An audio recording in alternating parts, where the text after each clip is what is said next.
Hi, everybody. Welcome to the show. Today, we're going to be playing Pathfinder in one of my all-time favorite campaigns that Paizo ever published for Pathfinder, which is Kingmaker.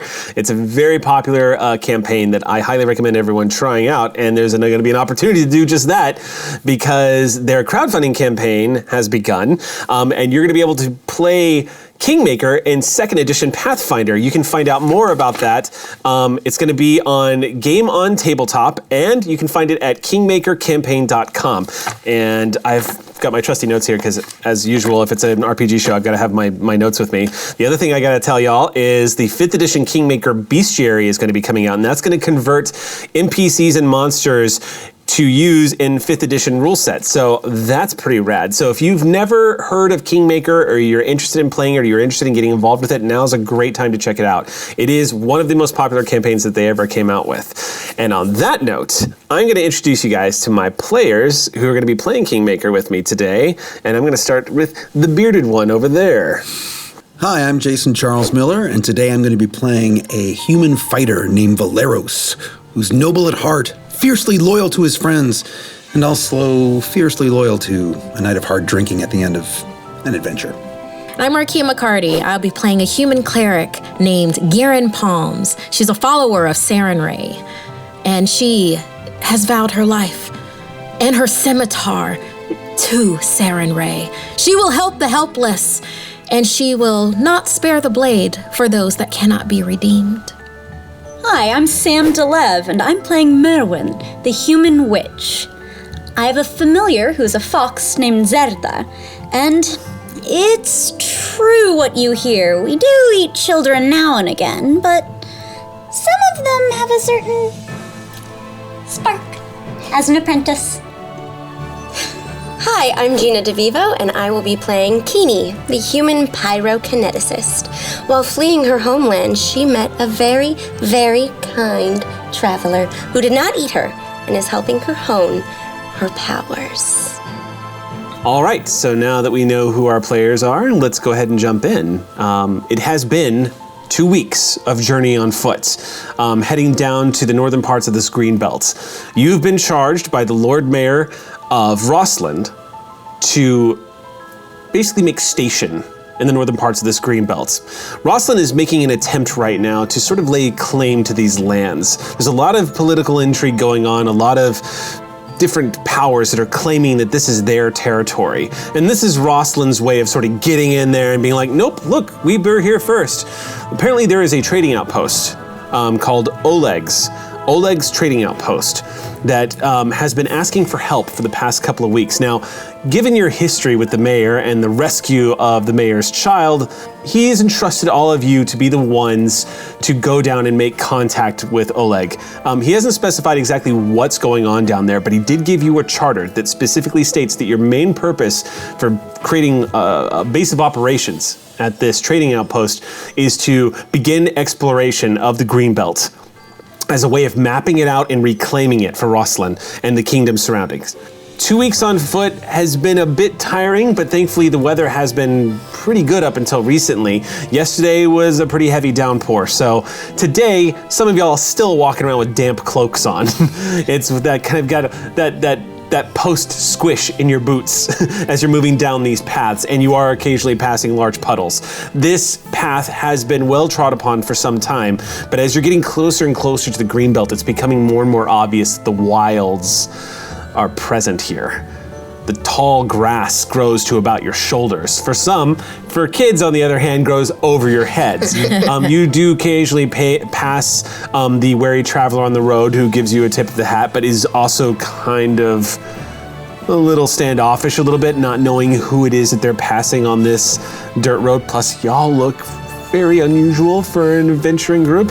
Some look rather welcoming, bearing their holy symbol quite prominently, and others look downright terrifying, and just want to stay away from them. But after this 2-week journey, it's about mid-morning when you finally start arriving at the gates of Oleg's trading outpost. Now, this trading outpost is actually pretty well established. You can tell as you're walking up to this, just from seeing it in the distance, you can tell that this place has been holding itself off pretty well out here on the border of the wilds. It's surrounded by a wood palisade. It's about 10 feet tall. It goes all the way around this very large outpost. And you can see it's got multiple buildings inside the compound itself. Some of them 2-story. The gates to this is open, and as you're approaching, you can make out the figure of somebody. Looks like they're on top of one of these roofs. Judging from the actions that you're seeing, it looks like they might be hammering or repairing something.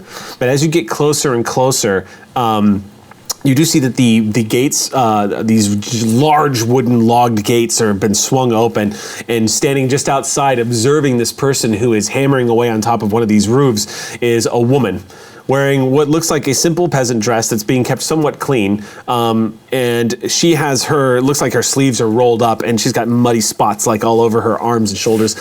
And kind of glancing up and every now and then saying something to the man who is either ignoring her or is actually doing what she's telling him to do. As you all start to make your approach, he doesn't seem to notice you, but as she is in the middle of shaking out her skirt and just sort of maneuvering it around, because you can tell it's already getting mud around the edges at the bottom, she glances up and sees all of y'all on approach. Sees y'all when you're about 30 or 40 feet away, and she slowly drops the cloth in her hand and starts staring at all of you as you walk up. And then she raises a finger and she says, You're from Rosland? Yes, indeed. Oh. Yes, indeed. I like your dress. Thank you, child. Thank you. I hold up the charter. We are here to be of service. Thank the gods you're here. Oleg! Sarenrae. Oleg! And he looks up and says, What? You just kind of timidly wave. Oleg looks down. So Oleg is a big, bear-looking of a man. Thick mustache on his upper lip, curly hair, dark brown, glances down from over the head. You can tell now that what this gentleman is doing as he's up on this roof is it looks like he's patching something up. It looks like he's hammering what looks like fresh boards to the top of a roof. And as he glances down, he goes, Who are they? They've been sent from Rostland. Are you here to help us? Yes, gentlemen, we are here to help. To give aid and succor if necessary. I hope we didn't walk 2 weeks just to do construction work. I'm coming right down. And you see him put the hammer into a belt and disappear off the other side of the house, where you presume a ladder is waiting. She says, Please come in. You must be so tired. Have you walked this whole way? I have food ready. We still have some breakfast left over if you'd like some. Please come in. Blessings upon us. I am so grateful that you're all here. The situation is difficult, as you probably all know. Where's the food? Yes, it's this way. And the ale? About that point, as you ask for ale, you hear the creaking of the ladder as Oleg is getting down. So as y'all walk in, this place is very large, as I stated before. You can see multiple buildings. One of them in particular looks like a big storage shed that's located sort of off to the left a little bit. It looks like it's a place that may have been sort of like a shed where they probably kept supplies, judging from the looks of it, because right now it's kind of half open. But curiously enough, as y'all are approaching and Oleg is acknowledging all of you, you see that this shed is completely empty. And it's drawing your attention mostly because the woman keeps looking to that shed and back to all of you. She turns and sort of interposes herself between the shed and the rest of you, and she says, As you can see, they took everything. I think that there will be less this time. I'm not sure how much the Lord Mayor told you, but as you can tell, we have very little left. And about that point, Oleg steps forward and says, It's all right, I'll talk to them. So you're here to, I guess, kill people? That's what we do best. Good. Well, your timing is impeccable. They're going to be arriving tomorrow. Who should we be expecting? The bandits. What kind of bandits? Unrepentant bandits. Unrepentant bandits? Wait. Do you have any idea what I'm talking about? We have been sent here by the Lord Mayor of Rosslyn to provide aid, to also make a stake in the claims of this land for Rosslyn. To secure the claim here. I read in the charter, it says banditry twice, so I figured we were going to be encountering bandits, but we don't really know anything beyond that. So the Lord Mayor did not tell you anything about the bandit problem that we're having specifically? Didn't say anything about this? How do you know they're coming back tomorrow? Did they leave a note? The woman pipes up and says, because they always come on the first day of the month, an hour after dawn. It's a bit repetitive. Well, I know that No we're element of promised surprise. evildoers, and I will make sure that the light of the dawn goes into their dark corners. He's rubbing his forehead and saying, he didn't tell you. Of course he didn't tell you. What didn't he tell us? For the past 3 months, these bandits have been hustling us for money. They stole all of our supplies. And he just waves over to the shed and he says, all of the furs, the hunters and the trappers that had trade with us, it's all gone. They've taken everything. I've been asking for help for over a month. And the woman says, yes, that's true. But now that you are here, so let's focus upon this. Because now that they are here, we will deal with this bandit problem. Yes? Oh, yeah. Oh, indeed. We'll deal with them. Oleg just rubs his eyes and says, all right, I apologize for yelling. We are by ourselves out here. We have been asking for help for quite a while, and they have threatened my wife. They have taken all of our stores. There is some good news, at least. As Svetlana had told me last time we spoke, as she has noted, they are sending less and less bandits every month. I think they're getting complacent. Around how many bandits do they usually send, if you know? I don't remember how many the first time, but the last time there were only 4. I could take them by myself. Well, if you do that, I will reward all of you, of course. Oh, well, usually the blessings of Saren Ray are enough, but obviously anything that you want to add to that blessing is more than welcome. I think it's fair. I'm a tradesman. If you can handle these bandit problems for me, I will absolutely pay. And of course, I'm happy to provide room and board, and Svetlana and I both cook. Excellent. Children don't feed themselves. Well, they can feed others. This is your child? This is the child that's mine. And Yeah. you are going to be watching? Watching what? The destruction? Apprentices learn by doing. She's got some tricks up her sleeve. Don't worry about that. Sleep. Good tricks. Yes, do not worry about our little one. She can carry herself. I'm sure if she travels with you, I'm sure she can take care of herself. But these are bandits. I have one of the scrolls too. Right, so The, what? the Lord Mayor gave you a scroll as well? We all got them. Okay. You'll Whatever. see. I'll pay you. It's much better when they don't expect it. So these bandits just show up, knock on your gate, and you just let them in, give them stuff. Svetlana glances over at Oleg, who you see his jaw clenching visibly, and Svetlana steps in and she says, we are usually threatened. They show up to our gates, they threaten to burn it to the ground, they threaten to take me away, and then we open the gates and they take everything they want. So a full month's worth of trapping and trade that we have with all the hunters that wander through this area, all gone. We can't take another month of this. We'll have to close the trading post and leave. And Oleg immediately says, that is not going to happen. If I have to grab my hammer myself, I will kill every single one of them. And you see Svetlana says, yes, but you're not going to do that because we have people here who are going to do it for us. Besides, I would knock you unconscious. I like her. Good judgment. Yes, do not worry, my gentleman, Oleg. Your saviors are here. Well, Oleg cooked a very good breakfast. So if you would like to come, I can give you what we have left of it. Yeah. It's Great. quite a lot. Oleg likes to eat. Today his appetite is not. Are you going to tell them everything? Why, I might. Yes, they're here to help us. I might. Let's fuel up for tomorrow's fight. You're led into their house. Their house is one of the larger buildings, and it has multiple rooms as you swing this door open, and you see walking in, it is a pretty homey looking place. Clearly this couple had some money when they moved out here to build this outpost and start a new business. And as you move in, you see a couple of accoutrements that are unique to people who have a little bit more gold under their belts, as it were. You see a couple of paintings on the wall. You see a very nice welcoming looking hearth. Everything here though is very rustic. It's built straight out of wood. That's all been like lacquered in some places and has been, sanded down. It's a nice, comfortable frontier living styled home. And as you all make in, there is a table that is actually big enough for about 4 people.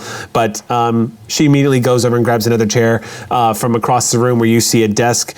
You imagine where they might keep their ledgers and scoots this chair up to the table.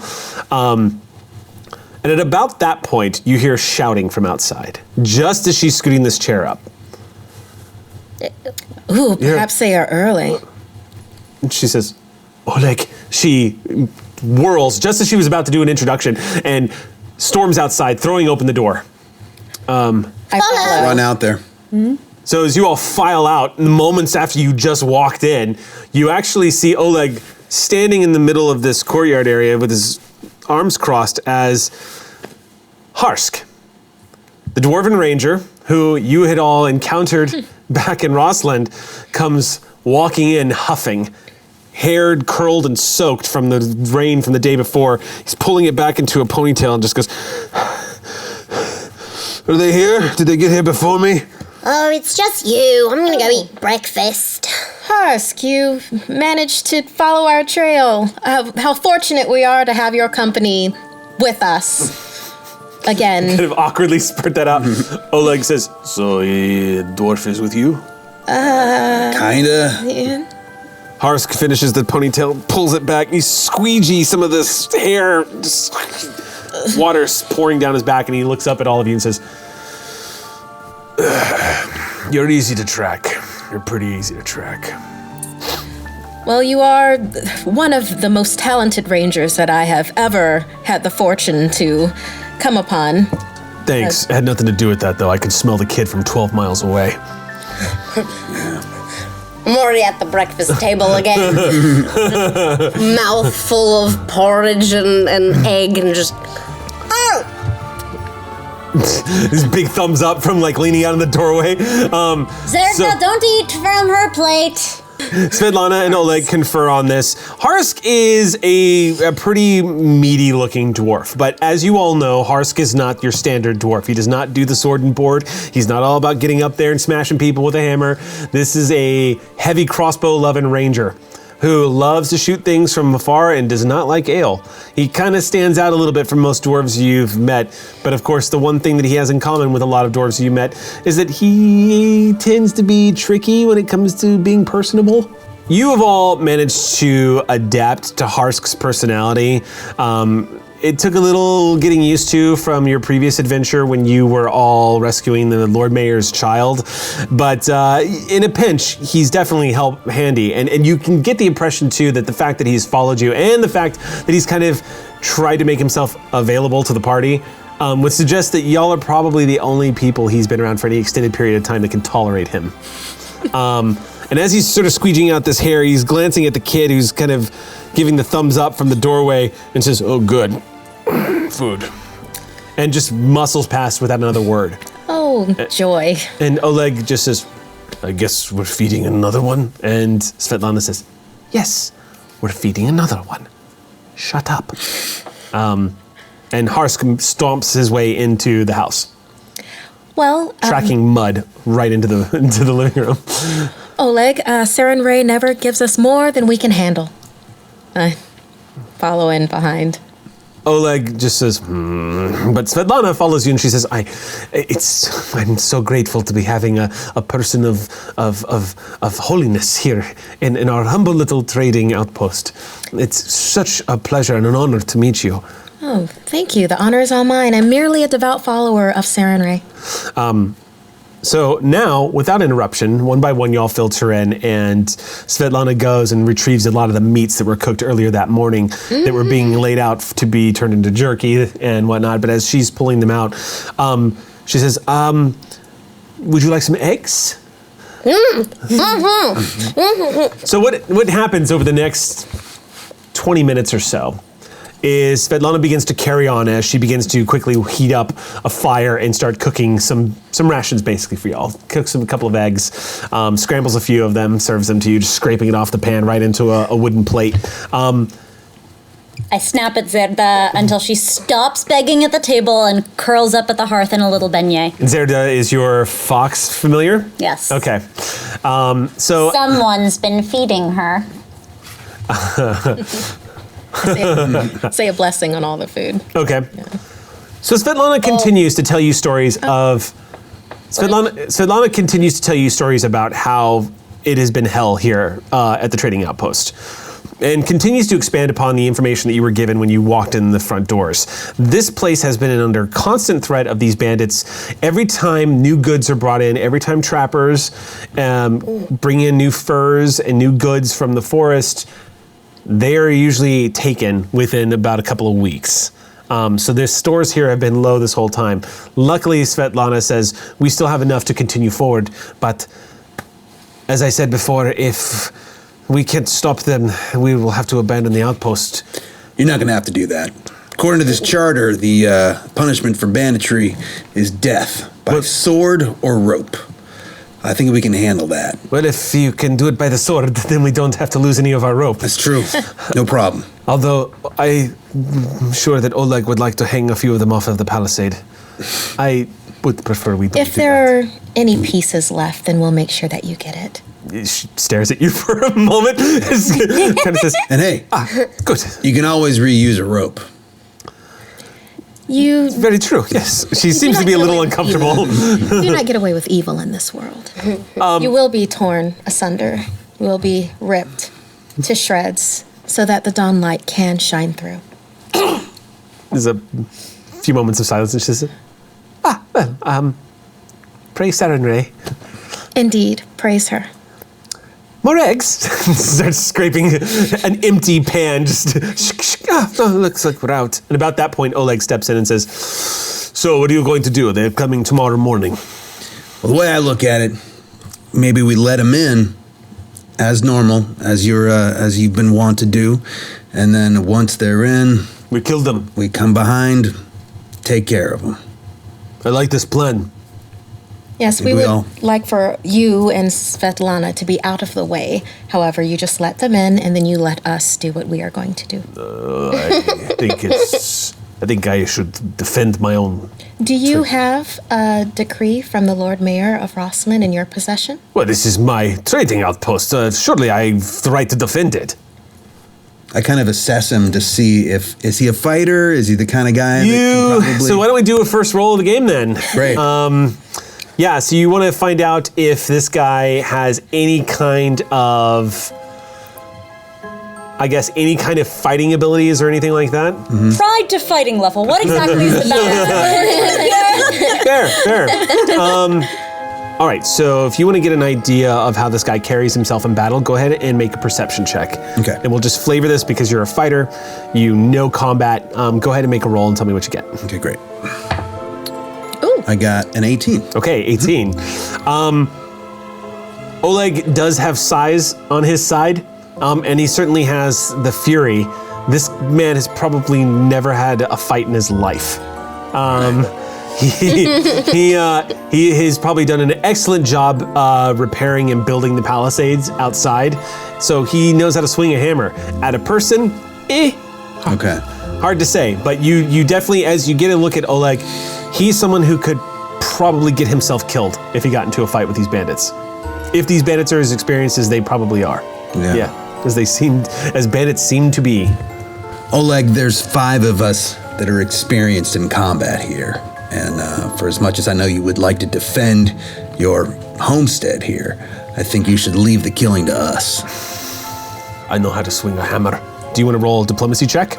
Yes. All right, make a diplomacy check. Tell me what you get. I got a 15. Okay. He just... 16. Oh, I got a 16. 16. Sorry, the light. Okay, so with the 16, you basically give him the line, and he just kind of...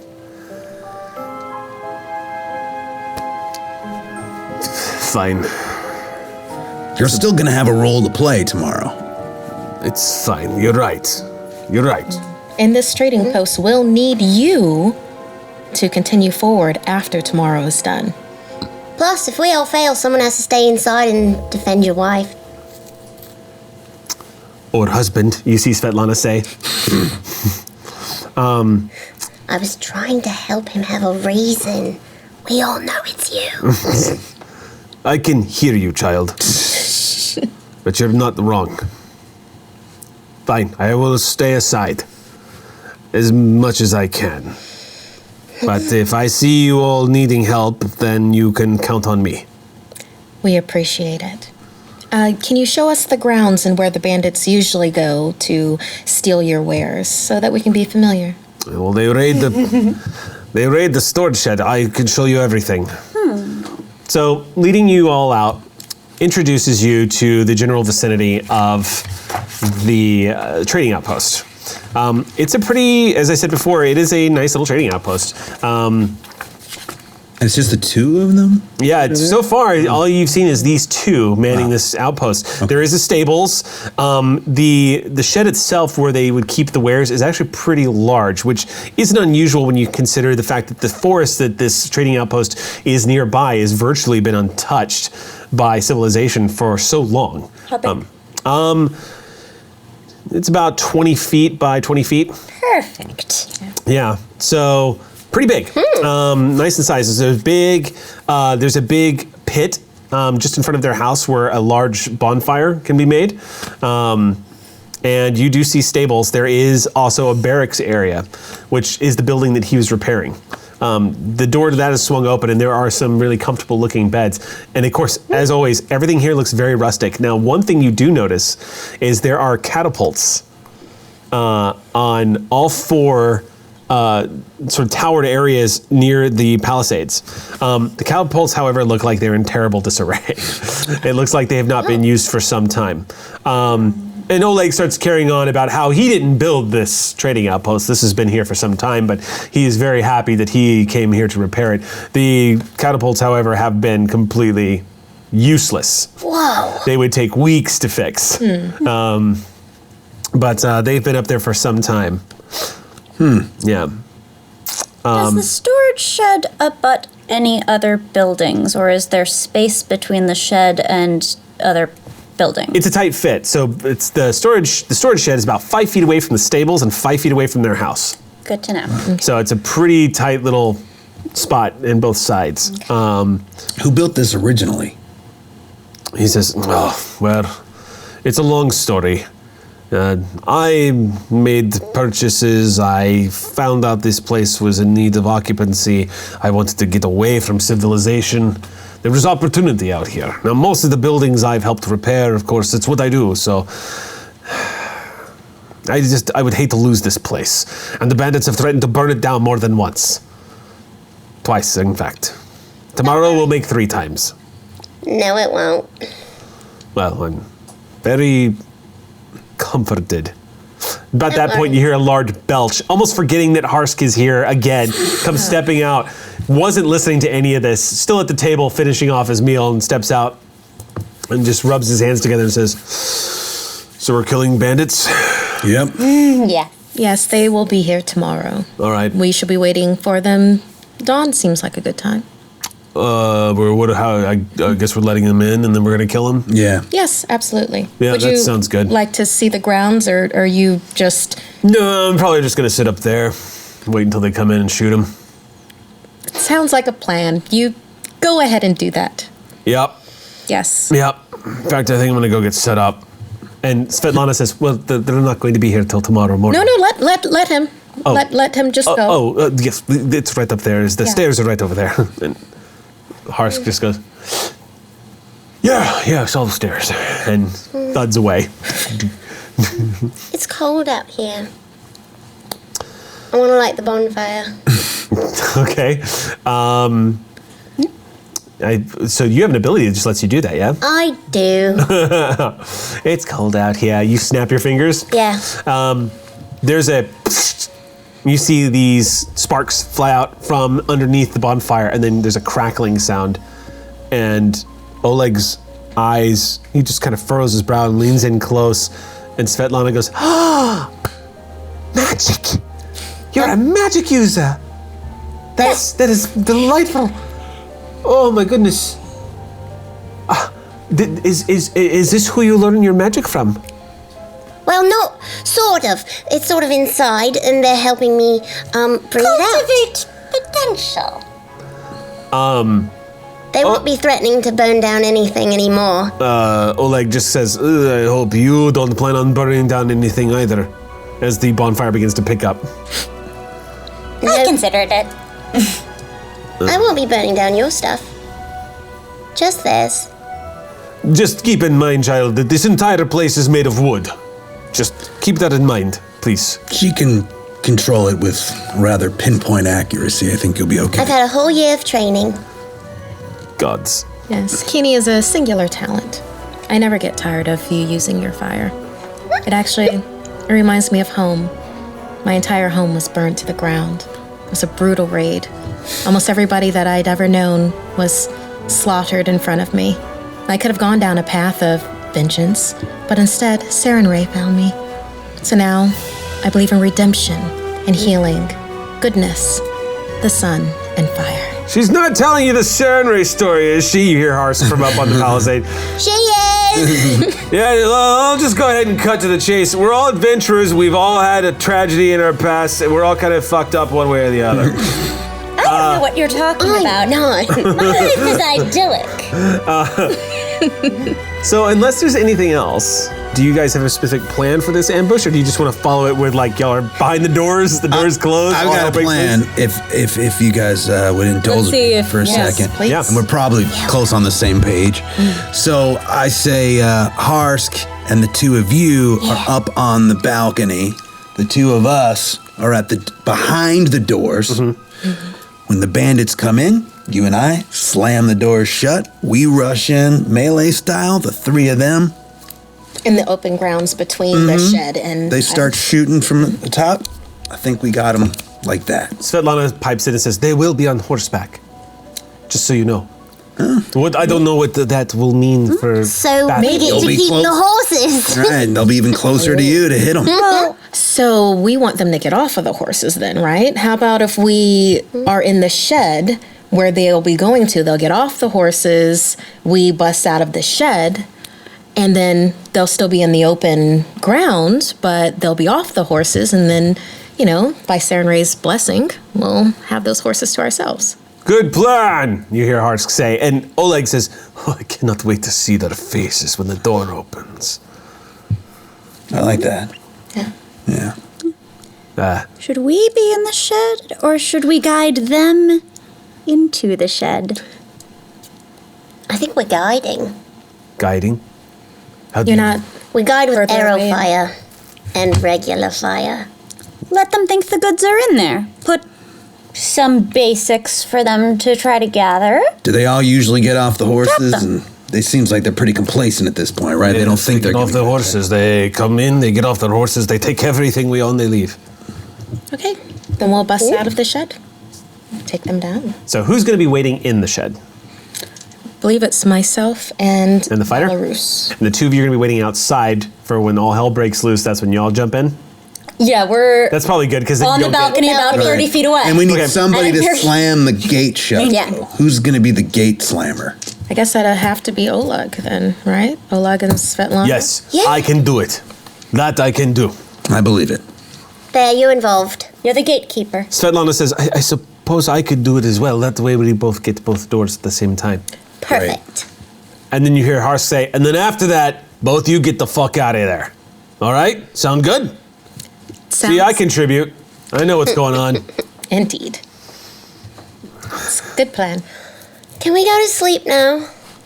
Of course you can, darling. It's like noon. But We've been walking for 2 weeks. the I want a GM... real bed. Out of bed. She's right.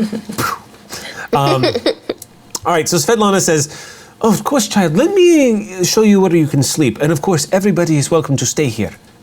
I have brand new beds. No one has been sleeping in them. What happened to the last ones? The last ones? Why do you have new beds? Oh, because the rainwater leaked through the roof and the mattresses caught mold. So we had to throw them out. I like the smell of mold. The beds are not going to eat you, I promise. Oh well. Okay, so with that, Can I sense motive that she's telling the truth? Sorry. it would not be a fantasy RPG if someone didn't say something completely innocent and get a sense motive check out of it. So yes, absolutely. Okay. It doesn't have to just be fantasy. Well, I got That's a true. 4. You got a 4. I guess I believe her. Completely believe this woman is so trustworthy. You so trustworthy that you ignore the sound of mimics licking their lips inside that room.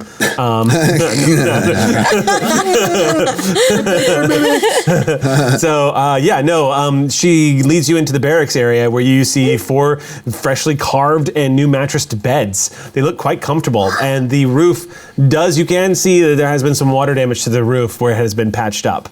It has been patched? Yep. Good. He's I figured. don't want water to fall on Kini. She has a thing about water. So, I run and dive bomb into one of the beds and just, this one's mine! okay. Of course, no springs, so it's literally like jumping into, Feathers go. And then you feel sprawling onto your back as the fox is on you. as a fox leaps onto your back. Hang on, I have to get ready. Nope, the fox is not waiting. The fox decides to make a nest right in the back of your hair. I give up Bowls and up. just lay flat-faced into the pillow, and then I take out my stuffed owlbear and tuck that under the sheets, but not myself. Okay. The owlbear looks, what's the owlbear's name again? Crisp. Crisp. You tuck Crisp into this blanket, and Crisp actually looks quite cozy, nice and warm. So am I. Yeah. So, we're going to do some time jumping here. The day passes. Y'all managed to get a lot of the rest that you very much needed after all that journeying. When night comes, the bonfire that was lit outside has burned down to embers, and Oleg has already started gathering new logs to put on top of it. Also, Svetlana has prepared some basic meals, but has laid out an area where y'all can prepare your own rations if you so choose. Oleg makes some side comments about how if everyone gets out of this alive, he's cooking for everyone tomorrow. All right. And with that, the night passes. Y'all get some rest. It is the first time y'all have slept on a bed in 2 weeks. You've been roughing it. As you've been making your way closer and closer to the wilds, either it just didn't time out right, or the journey just didn't take you by any inns that were down here, but for whatever reason, y'all have just been camping out in the open this whole time. These beds, while a little stiff, are a welcome change. And you sleep through the night peacefully. The next morning, little streams, like little blades of sunlight coming through the wood walls as you start hearing some of the sounds of morning, birds chirping outside, the heavy footsteps of Oleg talking in a hushed, anxious whisper to his wife about the things that are going to be happening very soon. Can't really make out what they're saying, but it just sounds like married couple, very high-strung right now considering what's coming. It sounds like she's mostly calming him down. You're going to do what they said you're going to do. You understand? You're just going to push the gate. Once the gate is closed, then you and I get the hell out of the way. I don't like it when you talk like that. I don't care. I have never cared. You always say that, and I always remind you, I do not care. And it carries on and on and on and on. Eventually, You wake up, you see next to Crisp, identically tucked is Zerda. Morning. slowly strapping your armor on. Getting everything ready. Doing the morning rituals. Yep. Why am I always last awake? Oh. Because you're a sleepyhead. No, I'm not. Look at that head, it's full of sleep. Not sleepyhead. Then wake up. Eat your breakfast. I'm awake. I'm awake. You know what we say, full tummies before murders. Yeah.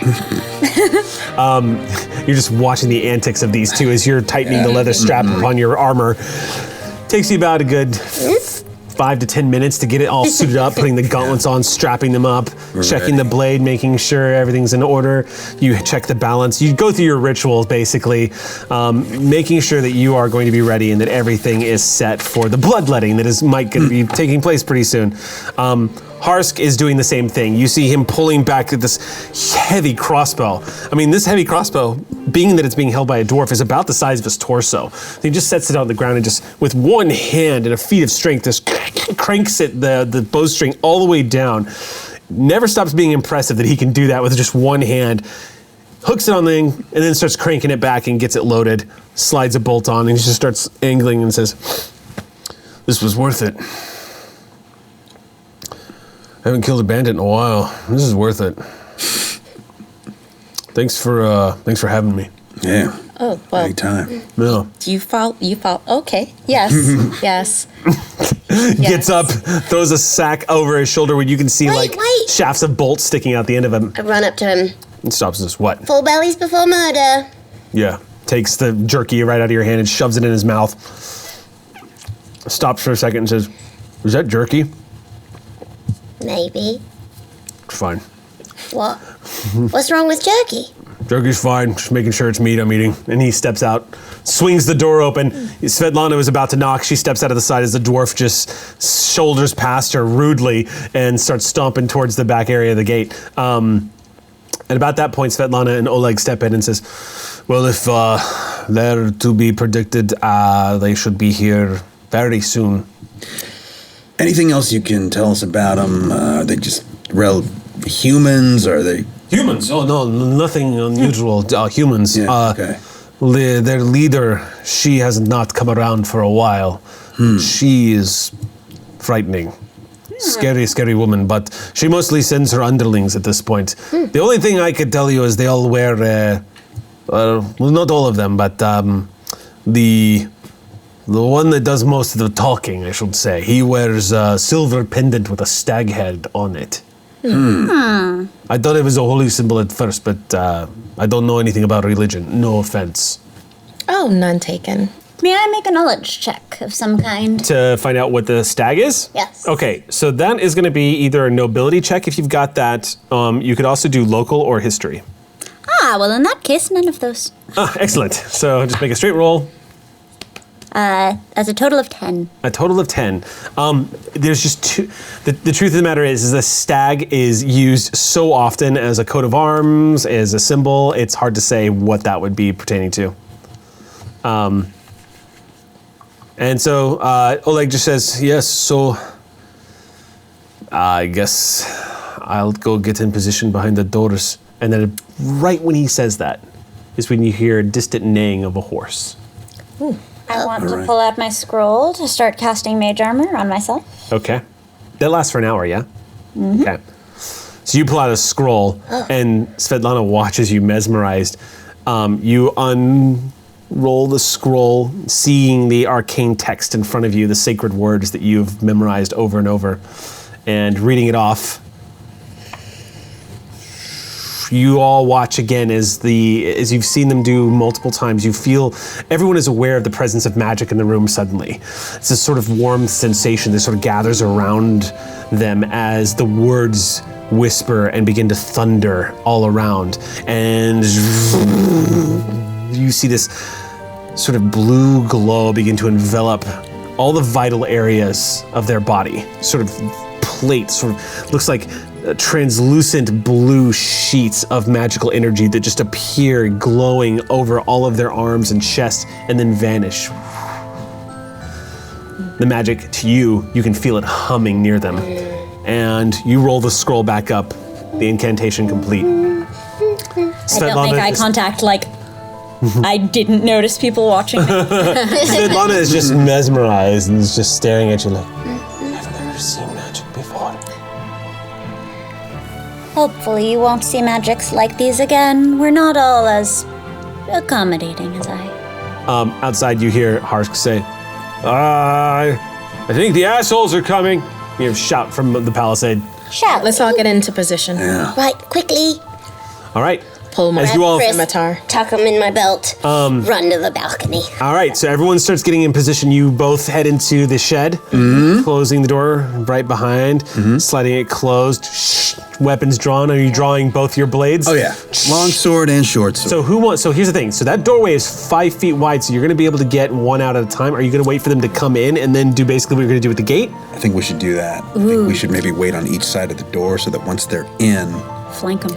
Yeah, because then And then there are you'll four of be them, coming at least two will get in before they attack. So they'll get the two in behind. We'll get the two going in, On or balcony. however. however many. So you're up on the Yeah. palisade, yeah? Yes. Yeah. Okay. Very good. I'll also cast guidance on her. Okay. That'll give you a +1 bonus to your first attack roll, skill check, I'm gonna or cast save. magic weapon on my scimitar. All right. So spell casting finishes. You manage to get that mage armor up. Everyone starts taking positions where y'all need to take positions. Oleg steps outside. Svetlana looks visibly nervous as she's moving over to the gate, and she's just. You notice that she has something you haven't seen on her before, but down she has looks like she's taken some rope and she's tied her skirt up around her legs so to make like pants basically, and she has slid what looks like a very large dagger into her belt. On the other side is a stiletto, and she moves over to the side of the gate and just nods to her husband, and you all catch a moment where he just mouths "I love you" to her, and she smiles it back at him, and that's when you hear the thudding of horses approaching. And the next thing you notice is Harsk leaning back up against the palisade with a big shit-eating grin on his face as he pulls the thing back and just loads a bolt into the crossbow, clicks it back one more, and just goes, "Oh my God, I love this." And the horses come to a stop. Is he up there with me? Are you? same You're on the landing? palisade? All Yeah. three of us. Yeah. Okay. Four, As seven, he's five. doing that, I just bring up my hand and mimic loading my arm, and then He glances over at you and goes,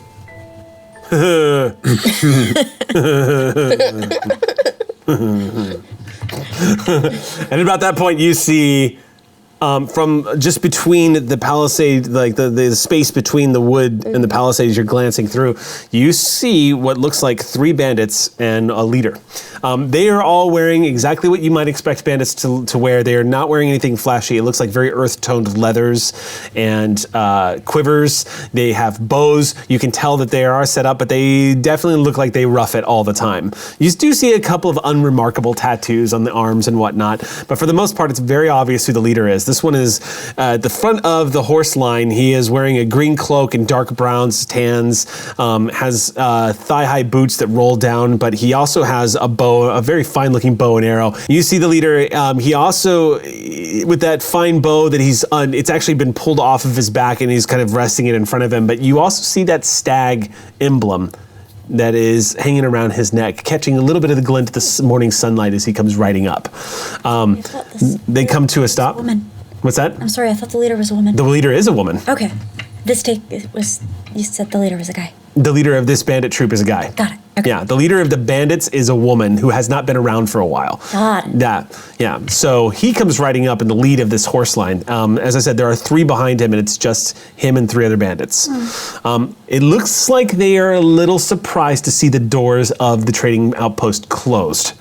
So as they come riding up, he pulls the horse off to the side and does this whole like turn around with the horse as he's looking around. The animal's a little agitated, and he calls it to a stop. And the other bandits are looking at each other for a second, till finally he speaks up and says, "Oleg, I don't like closed doors.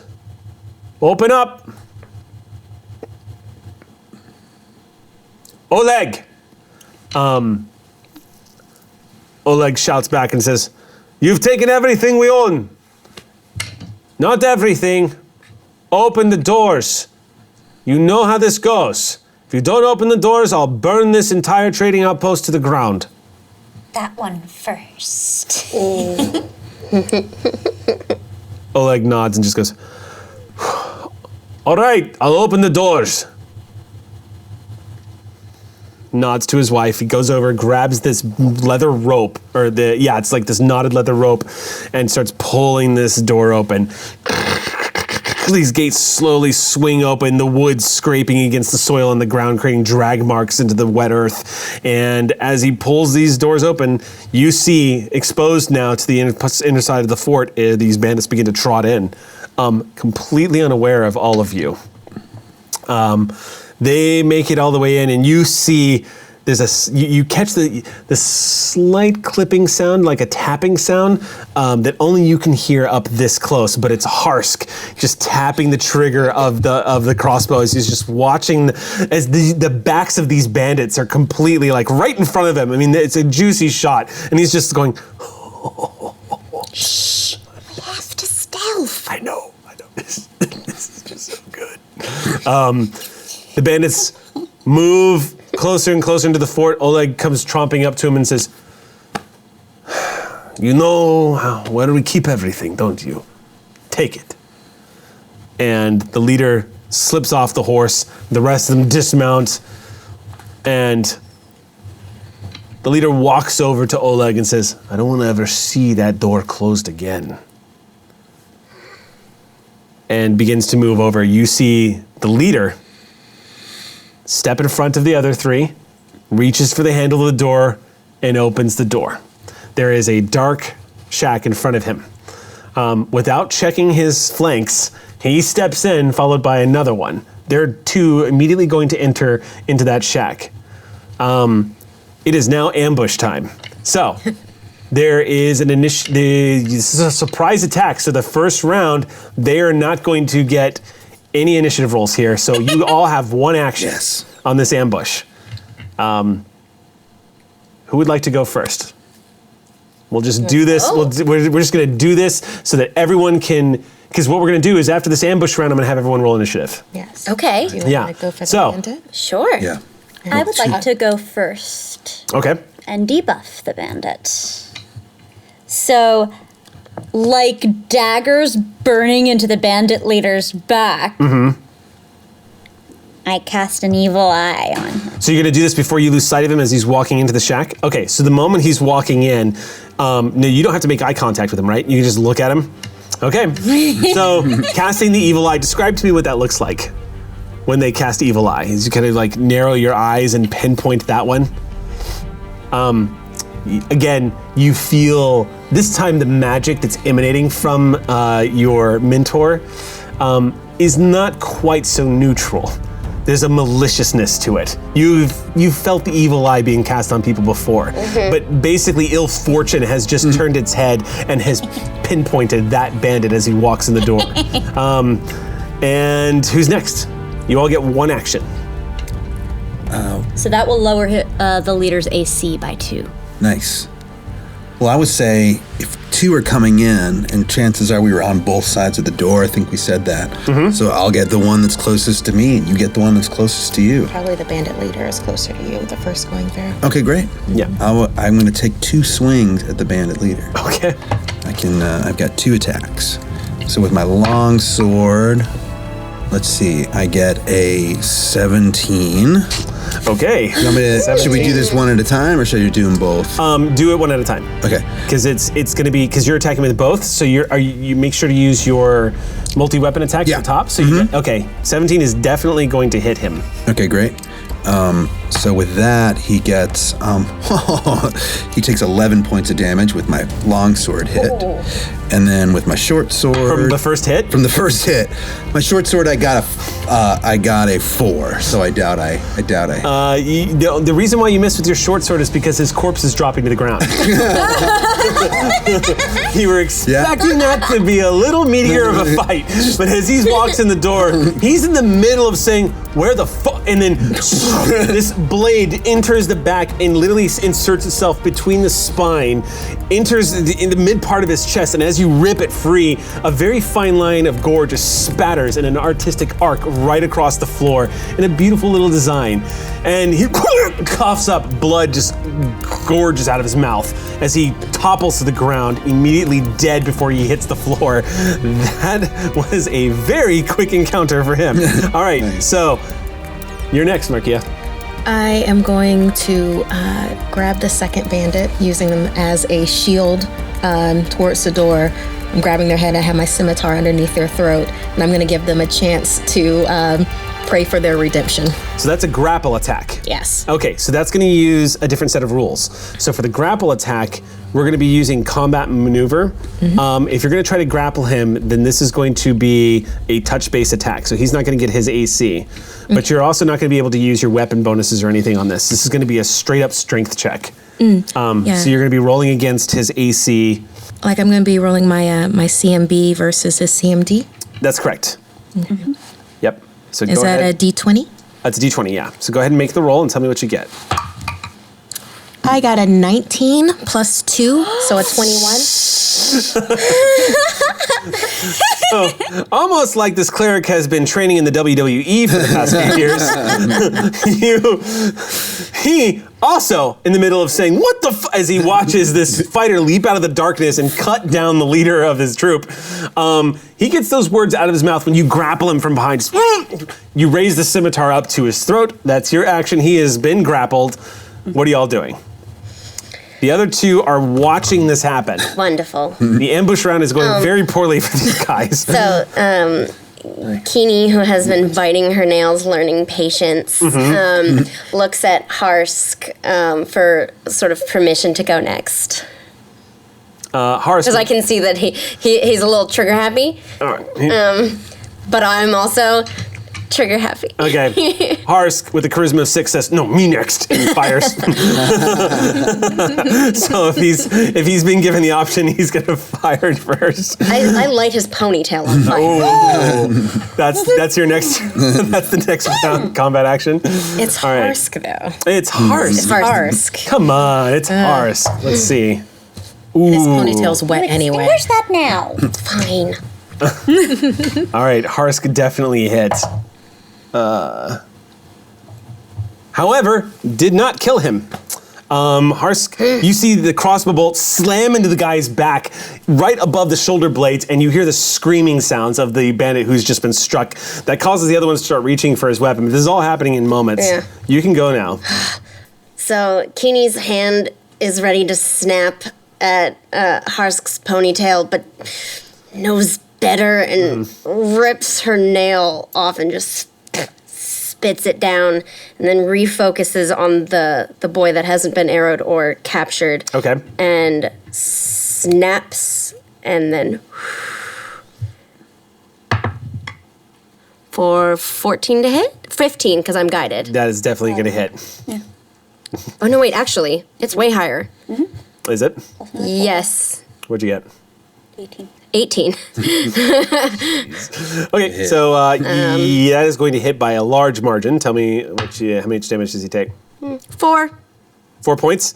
Yeah. Okay, so as you tear the nail off and you cast that spell, like you see cinders appear from nowhere in the palm of her hand, mixing with the blood that's kind of gathering at the edge of her nail where she ripped it off, and it sparks blood begin to explode outward, and then an arc of flame launches from her palm, slamming into the guy's back who's behind the archer, behind the guy who took the arrow.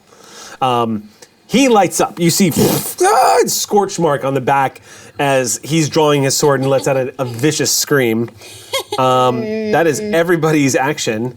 It is now time to roll initiative. All right. Whoa. Oh.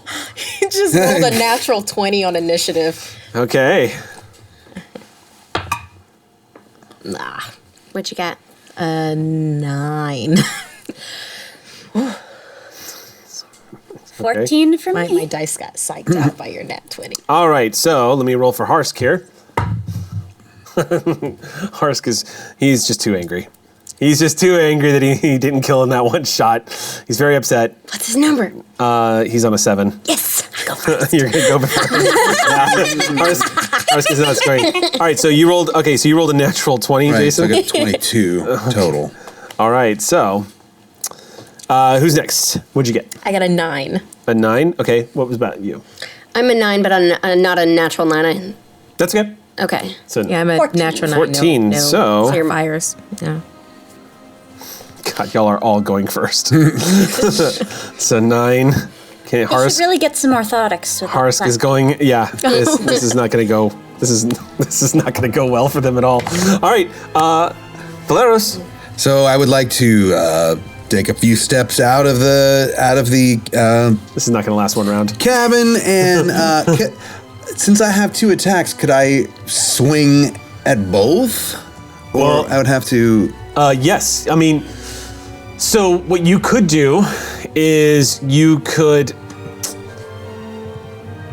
technically, so what you could do technically is you can get up there and attack the one that's right in front of you when you step out, who has a bolt in his back. To get to the other one behind him, you're gonna have to maneuver around. So what do you want to do, Jason? I'm going to step out of the warehouse, and the one that's right in front of me, gonna attempt to take him out. All right, Valeros, make your roll. Guns blazing with the long sword. He's flat-footed.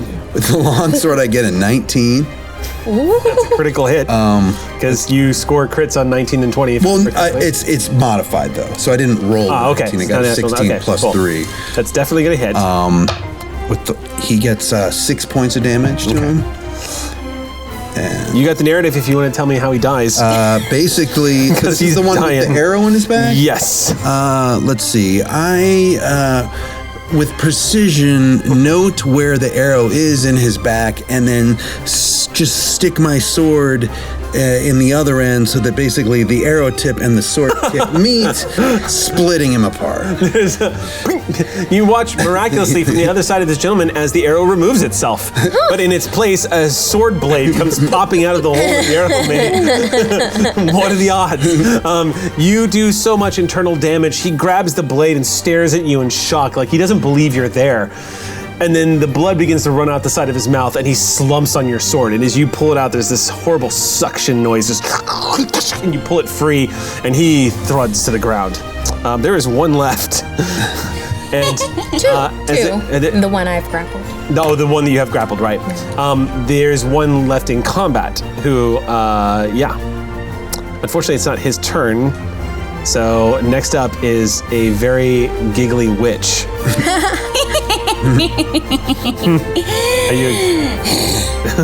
What are you doing? I will also evil eye this one. Okay. It has the temerity to continue being alive. All right. You throw up the evil eye. Now, quick question. Do they get any kind of roll to resist the evil eye? They get a will save to make it last 1 round rather than 7, unless, of course, I cackle to extend it. Okay. No. What's the DC on the will save? 14. He's evil-eyed. 8 minus 1, he's evil-eyed. I get behind the rail of the balcony a little bit for some cover as a move action, and I will drop the AC by 2 again. Okay, so again, the tides of misfortune fall upon this poor hapless bastard who is now the last one standing. He's literally in the process of drawing his weapon, but all of this has happened in just seconds. Next up is going to be our cleric. You are just going to continue grappling this guy? Oh, I want to talk to him. Okay. He has to have his chance at redemption. I did not have him roll initiative for this round because he literally, if you got the blade up to his throat, he goes, okay. I've pointed his head towards the death of his friends and I'm talking to him now very assuringly. Like, do you see how we are the followers of Sarenrae? That the path that you have taken is one of evil. It's evil. Evil doing. It's evil doing. Yeah, I see that Drop now. your weapon. Okay. He drops all of his weapons and literally clattered to the floor. He's like, you're right. I shouldn't have done any of this. This is a terrible idea. I want to roll to see if I believe him. Okay. I would say sense motive. Yes. Sense motive check. So. There can be no... I got a natural 1. Natural 1. He seems very repentant. Or possibly... He really does. Possibly this could be an act, actually. In fact, as you're holding him there, you're almost certain that this guy's mocking you. He's mocking Sarenrae. He is mocking your god. The tone, the desperation in his voice, it's clearly an act. I thought that I could believe you. I thought that perhaps this time, instead of rendering, I could do redemption. I don't know But what any of those words mean. You are lying. About what?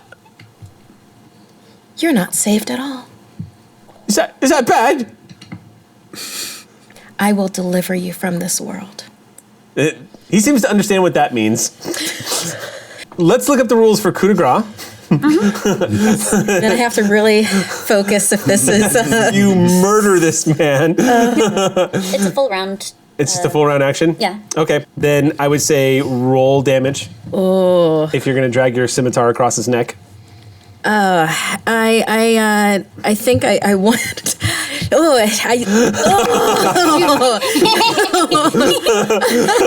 knew I liked you.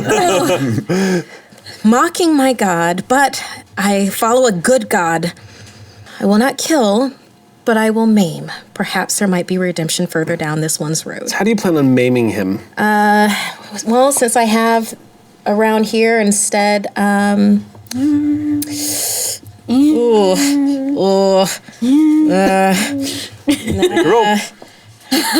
okay. He's not resisting you anymore. He's surrendered. So I'm not going to have you roll an attack. This is going to be, if you're going to damage him, this is going to be a straight up damage roll. But I just push him to the ground and I tie his hands with rope. Okay. As the witch shakes their head. This one, so many levels from escalation immediately straight down to de-escalation. A journey. You can't have the light without the dark, right, guys? All right. It was very, very difficult. Yeah. So you there is a distinct smell of urine as you tell him that you're going to deliver him from this world, and you pull the scimitar away and force him to the ground. He goes, "Please don't kill me, please!" You grab his hands and begin to lash them together with a rope. All right, so you set your sword down and begin to do this. He's not resisting. He's begging for his life, and now you're very certain he's urinating him. That's your action. So next up is That's 6 seconds. Next up is the party carry, the pyrokinesis wielding child that. It's your action. There's still one guy standing.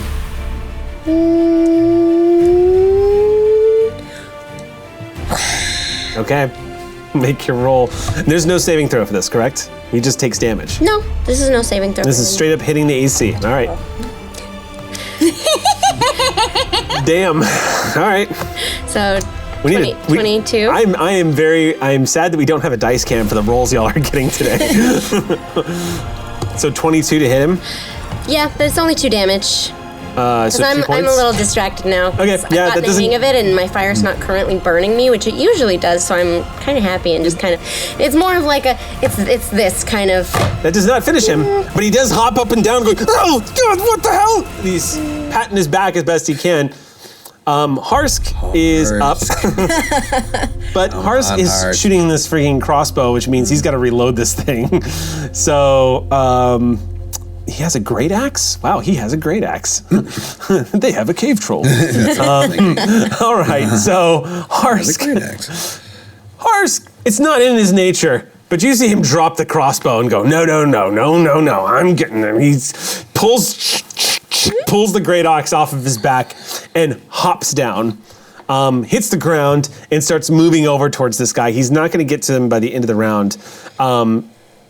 So next round he'll be at him, but he's basically running up to him as fast as he can. But the hop down, the draw, and moving over to him is going to be his actions for the round. But he's now got a great axe in his hand, and he's charging forward to this guy. It's a fine axe. The bandit, on his action, is going to...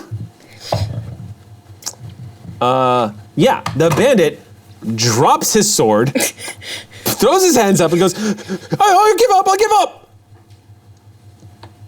You're on fire, buddy. He's not. Oh, okay. He's not. He is singed. He is smoking. He's got blackened marks He's on his back. crispy. He's nice and crispy. But he's basically, I surrender. Get down on the ground. Yeah, it's a great idea. He gets on the ground. I love the ground. The ground is wonderful. I love the ground. And he just sits there patting the soil, just like, it's so nice down here. I think I'll stay. I tie him up, too. Okay. I'm gonna drag the other, the non-believer. All right, you out. start dragging him out. There's a heavy thudding noise to your right as you're dragging this other guy out, and Oleg comes up and soccer kicks this guy in the side of his head. Just bam, knocking him unconscious immediately. And Oleg says, bastards! You threaten me, you threaten my wife! And he reaches down and grabs him, and Svetlana says, Oleg, no. and looks over at his wife and immediately, doesn't take too much hesitation, just drops him and says, "Thank you. Thank you." It was easy. It was the will of Saren Ray. You're very good at this. We've done it a couple times before. We have horses. Hey. Thank you. We Thank you. What are we very, very happy. What are we gonna do with these guys now? I don't know. Well, That one looks pretty burnt up too. Bandit Queen has very, very unloyal friends. indeed, they did surrender very easily. Really easily. I only Svidlana singed him a bit. is leading two of the horses into the stables. I want to squat down by the two that are on the ground and sort of size them up. Do they look strong? Like, would they be good workers if pressed into service on behalf of the village that they raided? I wouldn't say they necessarily look like they're hardy folk.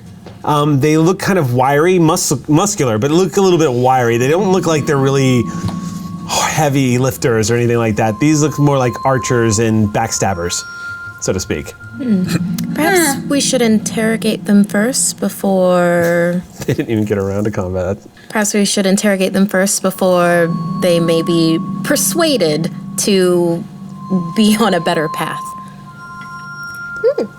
Well, if they have no useful information, do we need them that badly at all? Well, Probably this not. one does not believe in Saren Ray, so He's shouting through the gag. Yeah, I don't know. Sunrise wonderful. Oh, it's the prettiest. Push the gag in harder. Oleg comes over and pulls, or actually, no, he doesn't have to. Goes over and retrieves the bolt that you pushed out with the sword. Just kind of starts cleaning it off and goes, "How'd you do that anyway?" This isn't Oleg, this is Harsk. Harsk. And just rubs off the tip of the arrow and just says, "How'd you do that?" Beginner's luck, I guess. We'll leave it in next time. These belong in bodies. Yeah, but now you got an extra one to use. I guess so. Tucks that into his quiver.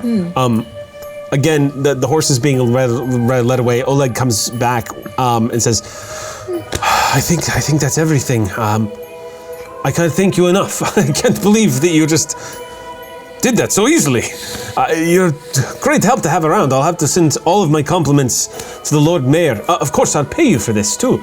And feel free to keep whatever they have on them if you want to loot the bodies.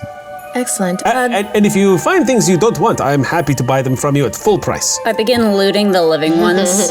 Okay, sure.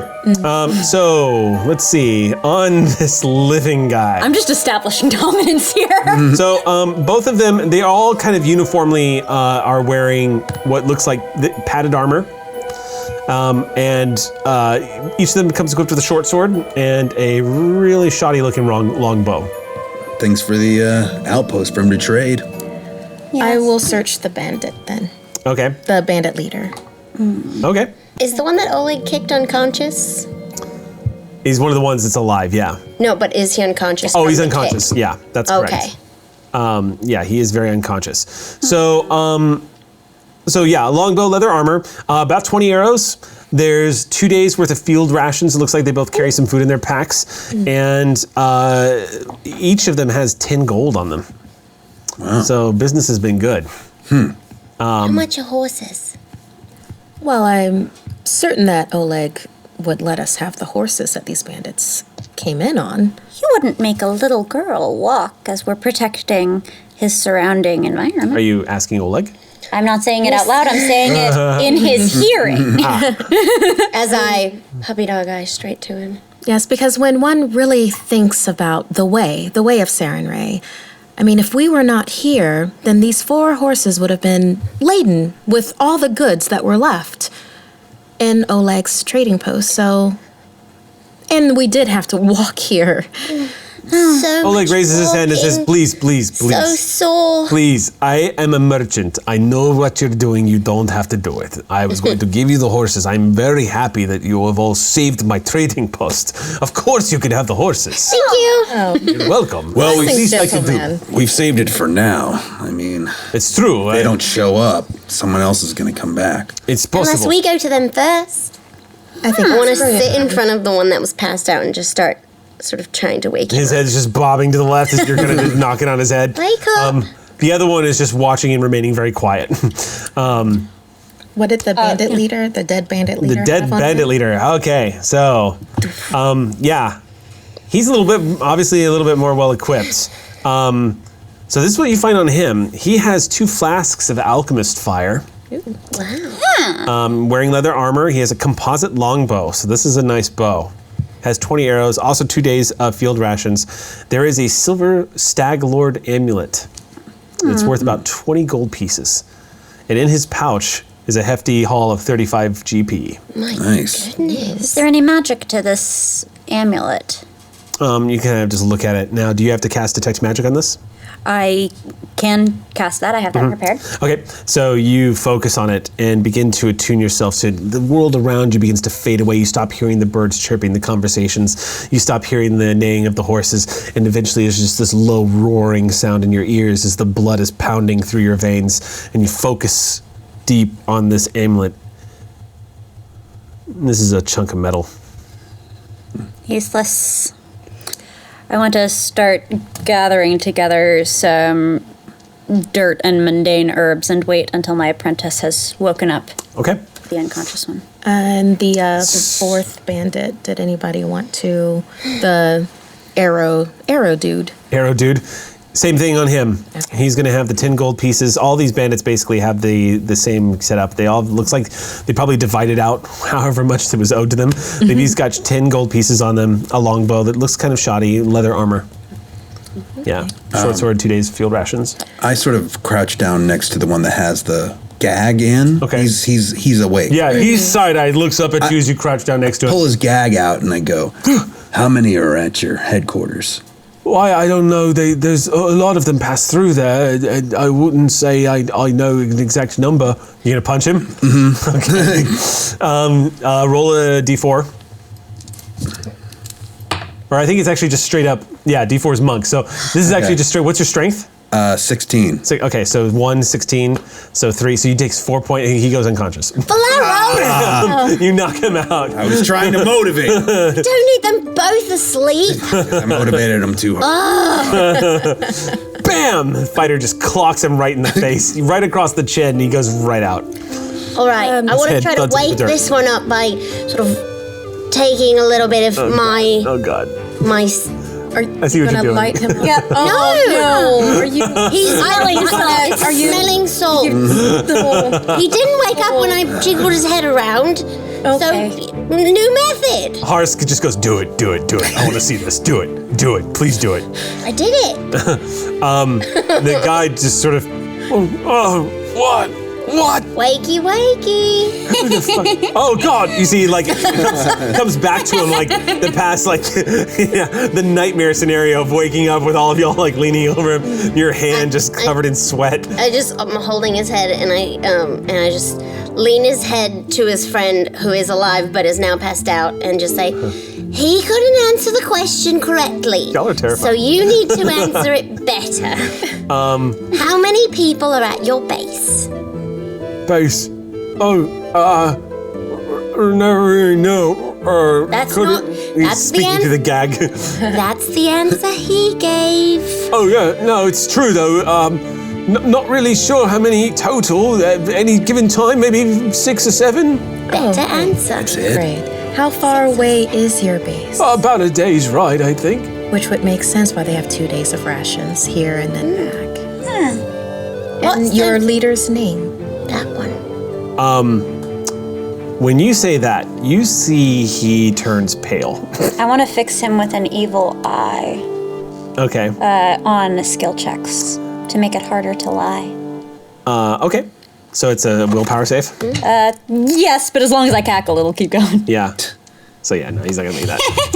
What was the DC on that? 14. Yeah, no, he's not gonna, with the -2, he's not going to make that. Okay.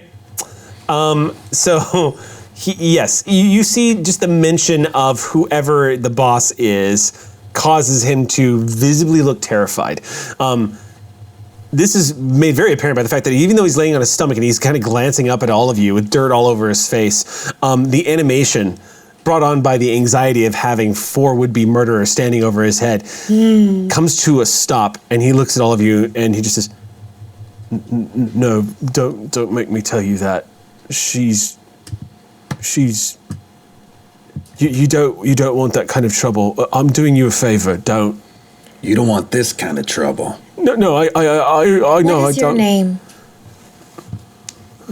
Marco. Marco. Marco, we are on the side of good. Right. We are on the side of Saren Ray. Right, It Saren Ray. appears that this leader Yes. is someone terrifying, an evildoer on this world. Yeah. So we will help remove that evil from this world. But we need your help, Marco. Marco, we need you to help. I would like to assist by sort of starting to wipe, taking my sleeve and wiping the dirt off his face. Okay. As you're trying to make nice with him now. Beautiful words. Guidance. Okay. Kind of just, yeah, all right. Who wants to make a diplomacy check? I have a +6 to diplomacy. Okay. +7 now. Oh, +7. All right. So make your check. I'm sorry, 9 + 7, so 16. 16. Not bad. Not bad. He says, her name's Cressel. She's not very nice. And you see Oleg hearing the name just goes, right, Cressel, that was her name. I remember her now. She, and Svetlana pipes in, she says, she frightened us. She's cruel. And if I may be so bold to say, a little unstable, I think. But she was here with that one over there, and she points at the dead bandit leader who's just laying face down. I think they were lovers, the way they spoke to each other. Again in the afterlife. We should work to reunite them. It's really the kind thing to do. If she is an evildoer, then she must be taken care of. Exactly. See, nothing to worry about. Lay head back in mud. Oh. Not like in a puddle, but just back down. Oleg says, well, quick question for all of you. What if you were to leave and more bandits arrive? Well, I believe that our plan now is to go straight to this bandit camp and take care of this evil. You cannot wait for evil. Evil is a scourge, and it must be burned out. Since they sent these 4 bandits here, they're going to wait for them to come back, so there's no reason for them to send other bandits to you now. This is a good point. The bandit on the Marco, laying on the ground, says, I agree with everything she's saying. And I'd just like to say, for the record, one more time, that I love Saren Ray. Love her. Absolutely amazing. Wonderful deity. You know, she's the goddess of honesty. Yeah, well, the best ones always are, aren't they? Are both of them awake now? No, the other one is still quite unconscious. And you actually see that the mark of his fist has begun to form in the top of his forehead at this point. This red outline of this gauntleted fist that had been I just impacted. raised both my arms like, eh? Well, all right. It worked before. It worked before.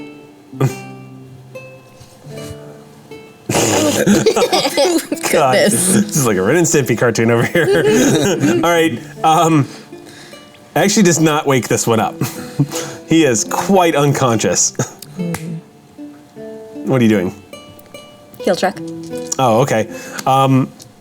You could restore, like, he has taken temporary hit point damage, but he's going to require either a well, actually, I think a heal check would do it. So go ahead and make a roll. This would be first aid, so the DC on this is going to be 15. 17. All right. Your miraculous underarm sweat once again calls back the consciousness of this blissfully asleep human being. Comes blinking, opens his eyes, and just says, "What was?" Hello, non-believer. Yeah. He doesn't believe. He's the one. You hear the one behind it. the guy Marco's just shouting at him. The guy you just woke up just goes, "Shh, what? What's happening?" All right, I have mixed together this peaty sludge. Okay. And I want to make marks on both of their foreheads and make a few gestures. What are they doing? What are they doing? Marco, there is nothing to worry about. No, of course not, because I'm a believer of Sundry and I'm a good guy now. You know what I am. Good. Scary. First word comes to my mind. Good. Thank you. I'm a witch. Oh my gods. And that is a curse. No, please, but I don't deserve curses. If you do crime, harm another good being, you'll find yourself throwing up incessantly until you die. Both of you. I don't want to do that. The other one just says, what the hell is going on? What's this on my forehead? Why does it smell? Cursed. This carries on for a bit. Y'all is kind of interrogating these two guys. Marco seems to be a lot more willing to talk than his companion, who seems to be constantly confused and out of it. Like maybe he took a clock a little too good to the head. And It takes a while to get used to being cursed. Cursed, punched in the face, you name it. Marco, however, begins to tell you everything he knows about the camp. He starts spilling his guts, tells you that he doesn't know directions too well. He always just followed Haps, who, by the way, is the name of the dead bandit leader that is laying face down inside the shed or has been pulled out. Them's the Haps. Yep. We can follow the hoof prints. They haven't been here very long. We also have a dwarf ranger. That's right. I can track them. Easy. They rode horses here. It is something that you are extremely good at. You're damn right. Well, why don't we at least grab their cloaks and a couple things so that we, at least from a distance, sort of look like them on the way back? Excellent. Sure. Yeah, that sounds fine. Yeah, put the medallion on. Thank you. All right. Oh, it sort of drags along the ground. You put I this think medallion it on. fits perfectly. Zerda picks up the slack with her mouth to carry it so it won't go on the ground and follows behind you. Perhaps, I'm almost sorry to say it, but perhaps you and Hask can share a horse. Harsk, but yeah, we could probably do that. You all right? Yeah. You could even get on his shoulders, put the cloak on, and it would look like a No. Kid's not touching me. I mean, preferably. Not until you have a bath. That's not happening. Yeah, he's not touching me then. Why don't you have a bath first? I don't need it bad as you do. Really? Yeah, really. Really? Ooh. So, are there any other... Don't do that. Get away from me. Get away from me. Are there any other plans that we need to put into fruition, or do we just want to go straight and burn out this evil from the world? Straight and burn. Excellent. Oleg, if you want to hold these things, the things that we don't need, we'll be back along this way, and perhaps you could give us a monetary equivalent of them. You want to sell these to me? Unless there's something that anybody wants. I'm all right. To tell you what, if you want to leave them with me, then I can go ahead and just catalog the total worth and have the money ready for you upon your return. Sounds good. Excellent. And in the meantime, these two can work for you. Because they've been cursed to never do any evil deed again. Marco just says, that's right, yeah, I got cursed. I'm not going to do nothing wrong. Oleg says, maybe. And I'm sure they would get a decent living wage, since they would be helping you out and help expand the Olag Empire. I think since they're criminals, I'm more inclined to leave them bound in a cellar And then once the law gets here, hand them over for hopefully execution. Well, That's up to you. We'll Potato. Leave it in your hands. I think that sounds good. Don't you think that sounds good? Marco's just like, I can help. I know how to lift and carry things. well, perhaps that's something that you can establish between the two of you. Oh, good. They're leaving you with me. We're going to have so much fun. You hear Oleg say to him. Marco grows quiet, the other one just staring at, and he hefts them up and starts dragging them off. Svetlana, you'll help out with that, yes. Svetlana says, I'm inclined to agree with my husband, but yes, I will help out with that. I'm gonna walk up to one of the horses and get ready to hoist Keeney up. Okay. So saddling up on the horses is not a big problem. I won't you have to run an animal handling check or anything. They are riding horses. There is another horse in the stable that was already in here. A very skittish horse that as y'all move in, immediately does that thing where the horse is back in to drop slow as they get kind of spooked when y'all enter the stable. Just, and as you kind of hush at it, it immediately kind of jerks away. Svetlana says, don't worry, that horse has always been like that. It's nothing personal. Very skittish horse. I think we should just skip that one. Yeah, no, take the bandit ones. Yeah, well, we've got 4. If you and Hars can mend your feud or whatever, some sort of Feud. There's no feud. I just don't want smell feud. bad on. well, if you can you okay, why don't you put her behind you smell on the bad. saddle so if you're going that way you won't smell her. I'm you just do saying, that? if we're gonna stealth our way in there, the last thing I am amazing at stealth, thank you very much. I You tracked think the you. woods smell amazing I or tracked something? you for like 7 miles. We need to get Only there because first. you know my scent. because anything that knows what lives and dies knows You that whatever wrongly you smell tracked like me before, you know. doesn't smell natural. I'm not the mayor's kid. Doesn't smell natural. So there's no chance you can take a bath. Can you? No! I'm not getting there. Will you be able to just ride in the saddle? Yeah, no, I'll with do it, Keen? but- Okay, great. Then how about we continue on our way? Agreed. Right. Sure, I'll ride with the smelly kid. Why not? My name is Keeney. You're a smelly kid. It's a good name, but you're a smelly kid. Oh, good. The day is bright and the sun is shining.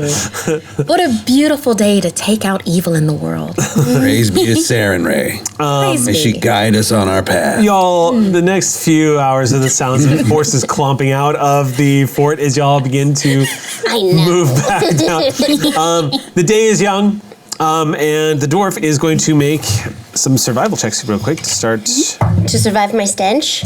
That's rude. No, that's a saving. that's That is not a a saving fail. throw. That's a saving throw. And okay, so Check. let's see. What's the DC here? All right, riverbanks, just around the river bend. I'm happy to lend guidance, and I also have some knowledge of nature. Okay, cool. Harsk does what Harsk does. For a dwarf, he continues to show remarkable aptitude for tracking and being one with nature. He seems to be well versed in the different types of plant life that y'all are encountering along the side of the road, but for the most part, it's all relevant to the kind of soil that y'all are traveling on to better track what's happening. You start entering into the green belt. The woods are very ancient. You can tell as you're entering into these woods, just the growth that around you and the dappled lanes of sunlight that are crossing over these paths. There are signs of travel through here as the paths are still healthy and usable. But again, you can tell that this is a place where the wild is really powerful here. This is very civilization light, as it were. As you're moving in through here, the forest is alive with sounds. And of course, the scent of juniper and jasmine, all of the flowering, you can just, it's an assault to the senses. Far, far and away from the smells of city life, as it were. And as you are continuing to move through this forest, I'm going to have everyone make a perception check.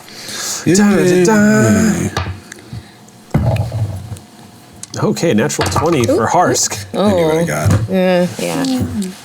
Tell me what y'all get. 17 for Keeney. Okay. Yeah. Perception? 6. 6. Okay. 9. 17 for Merwin. 27 for Zerda. Okay, so your fox is being very alert. As usual, the radar dishes for ears just constantly rotating every time there's a sound. The fox is just like darting its head left and right, every now and then making that noise that foxes make when they really want attention. Just kind of like squeaking, making noise that every rodent that would be hunted by a fox is hearing and bolting for its life. It's about 6 hours of journeying. You guys are actually getting closer and closer to around the area where Marco said this camp could be located. So who rolled you 27 for the fox, and what was your 17? 17? We were 17. And I got a 9. 9. 6. Okay, so y'all weren't paying attention. And then, of course, Just staring at the Harsk sun. got a nat 20, so he's actually going to spot it just before everybody else does. So as y'all are moving through, Harsk raises his hand and goes, whoa, whoa, whoa, whoa, whoa, whoa. And as he says that, you see it too. Why don't we have you two make either nature checks and survival checks is totally acceptable as well. Knowledge nature or knowledge or survival. Okay. Yeah. I'm going for knowledge nature. Yeah, is this a circumstance where Zerda could also roll survival? Because Zerda has skill in it. No, this is not, yeah. Just one. What kind of check? Yeah. 14. 18. 14. Okay, so 18 is going to do it. You are familiar with some of the nastier sides of nature. Being a witch, you're very familiar with the more interesting predatorial sides of nature. You know troll tracks when you see them. Multiple from the looks of it. Hard to say because you're not necessarily a tracker, but you do see the very distinctive webbed-looking clawed footprint of a troll. Harsk raises his hand and goes, "Ooh, that's a troll track." Somebody fed the trolls. 2 of them, it looks like. Are they fresh? Harsk answering that question says, "Probably in the past hour." So it's more than likely not a good idea to continue along this path. Maybe. Of course, killing trolls probably gets us gold. Remember, only you can start forest fires. Shall we go troll hunting then, friends? We could, but let's consider this too. If we go after these bastards, it's gonna leave us a little weakened when it comes to the bandits. Go to the bandits if we encounter trolls. Fight trolls if we don't. Then we make them candles. As Saren Ray wills. Real quick, I have a question.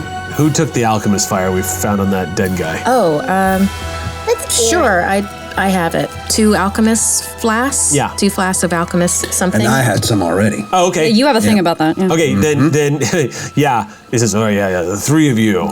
Let's be on the lookout for trolls. Because You got it. Fire. They don't like it." You got it. Scritch. I have one out at the way if I need it. Okay, cool. And let's not set the woods on fire. We're here to protect them. Just saying. All right, let's go. All right, so y'all have decided to move forward to the bandit camp instead of following the troll tracks. All right, y'all move forward. Let's make another survival check. But keeping eyes open for trolls. Yeah, well, they're not very stealthy, so you... Okay, so Harsk is just rolling killer on the survival checks. You guys are going to continue at length. You managed to move into the areas where it's starting to get close to sunset, and at about that point, the horse tracks have taken you off the trail and into the woods. However, as y'all are moving through the woods, even though you're cracking branches and whatnot as you're shuffling through bushes and the horses are kind of getting a little agitated by how many branches are scraping up against them, you eventually clear the forest barrier into what looks like a very large, very beautiful river that runs through this forest. Startling a couple of deer that are on the other side as they dart into the woods, but you do see the very distinct impressions of horse footprints pressed into the soil around the banks of the river. It looks like they started going in a little bit of a single file line. And at about that point, as you're hearing the crunching of stones underneath the horse feet, you're getting kind of close to the water. I immediately just hug Harsk from behind. Harsk just goes, "Oh, gods. Oh, gods. Do we have to?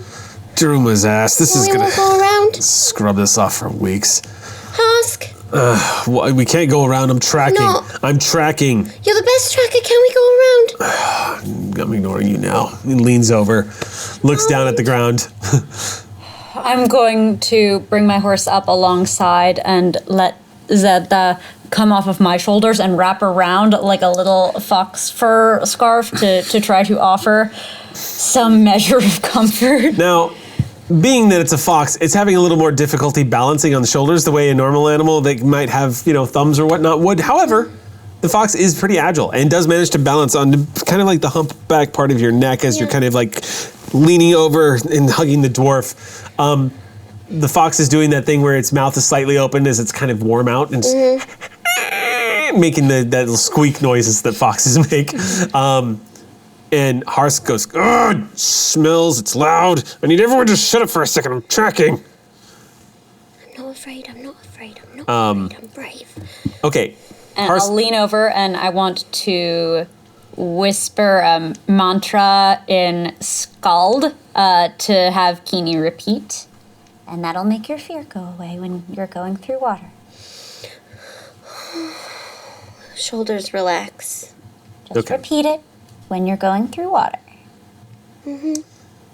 Harsk says, "Well, this is good news. Doesn't look like we gotta go through water. At least not right now. It looks like these tracks continue on the riverbank for another mile or so. It worked. But we're getting close. If they're traveling down next to a riverbank like this, it means at some point they're probably gonna cross. So, Hopefully at a bridge. if not at a bridge, at a shallow area. Okay. But we're getting pretty close. In fact, I might recommend we dismount and start walking it from here." Let's do it. Okay. Yeah? Yep. Yes, we'll follow Y'all your are listening to me? advice. Okay.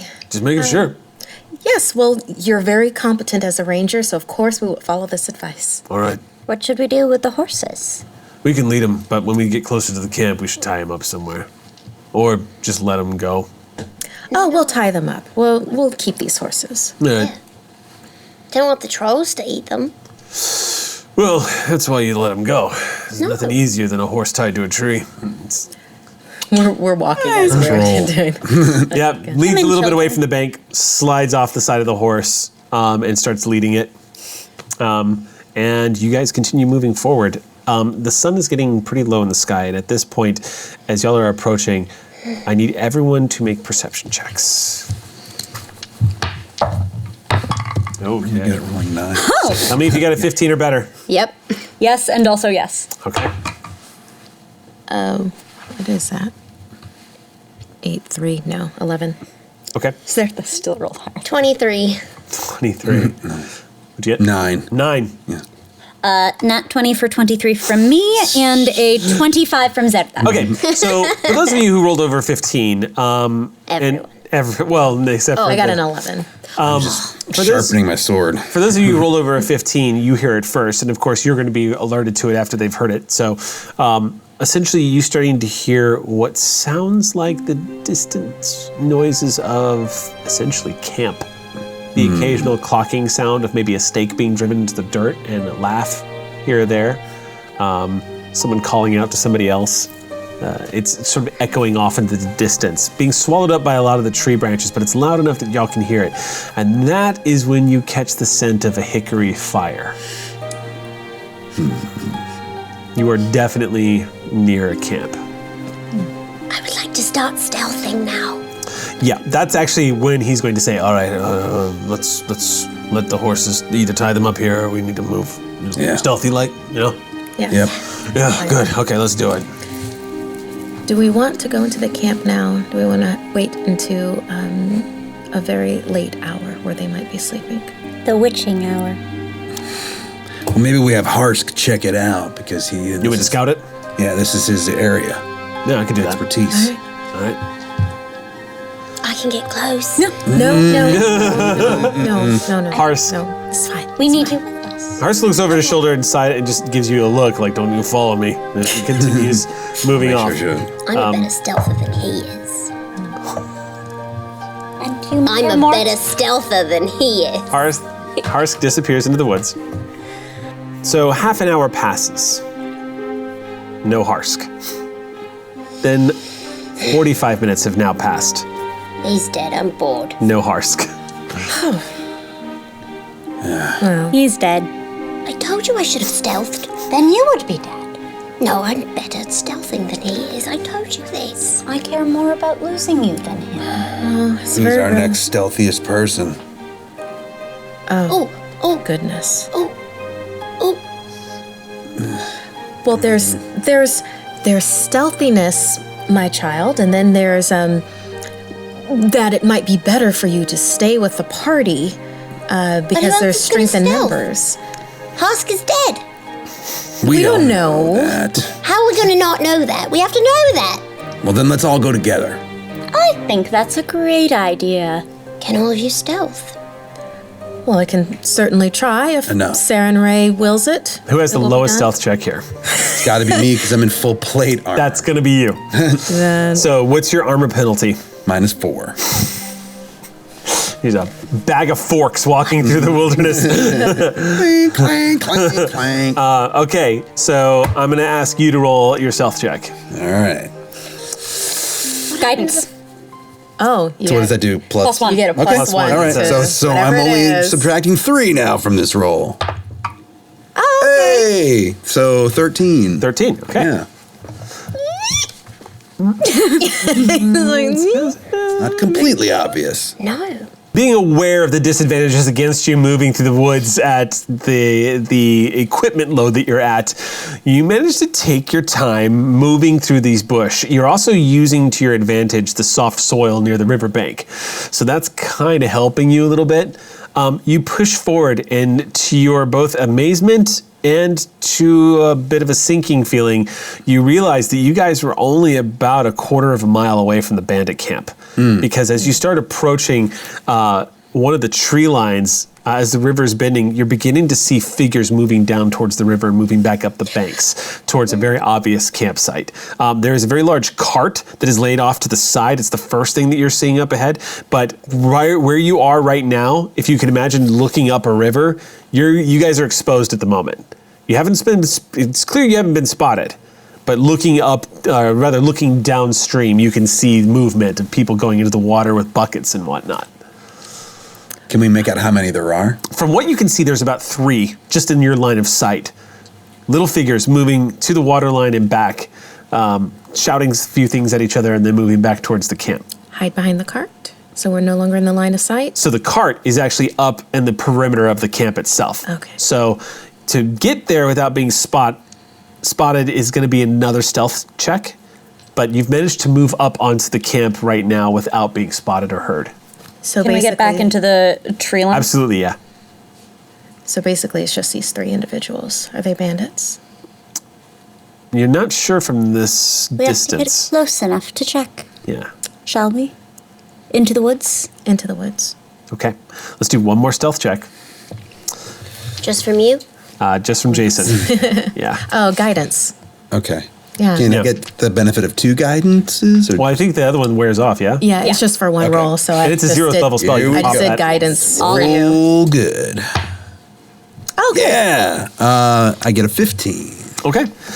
So just a real quick explanation of the house rule. What I'm going to do here is, since you are the loudest member of the party, you are the most detrimental to a stealth roll. So I'm having you roll, and your check is going to be kind of deciding how the party does. But you've been rolling really well. It's kind of just like a quick house rule, so we don't have it's like a group stealth check based off of who's the lowest on the stealth roll. So you've been doing fine though. So as we move forward, y'all manage actually to move in a very stealthy fashion. Despite the fact that you are surrounded by greenery and bush and twigs and all the nature that could easily sabotage you on a stealthy approach, you manage to move through this place, taking your time. The occasional scrape of a twig on the metal of your armor doesn't give you away. But as you're approaching, you are picking up sounds of like jovial celebration, laughing and whatnot. As you're approaching the tree line, you all sort of nestle down. You can see clearly a cart that has been laid. It's resting next to the riverbank. It looks like it's just been like left hanging there, filled with what looks like sacks and supplies, possibly from conquests. But the other thing you notice is a bunch of bandits. And when I say a bunch of bandits, I mean you're looking at more than 3. You see about it looks like 6.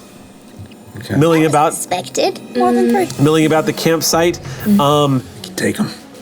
3 of them are surrounding what looks like a dwarf that has been beaten and is tied.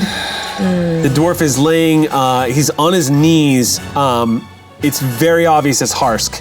He's on his knees, slumped forward, and there is a woman standing in front of him. She is dressed in full studded leather armor.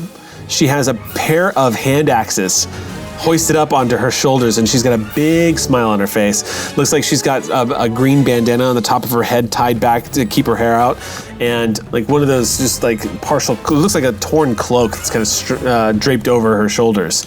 She's saying something to the dwarf, and the 3 bandits they're hanging back and watching, while the other bandits continue just like laughing and they're pointing over.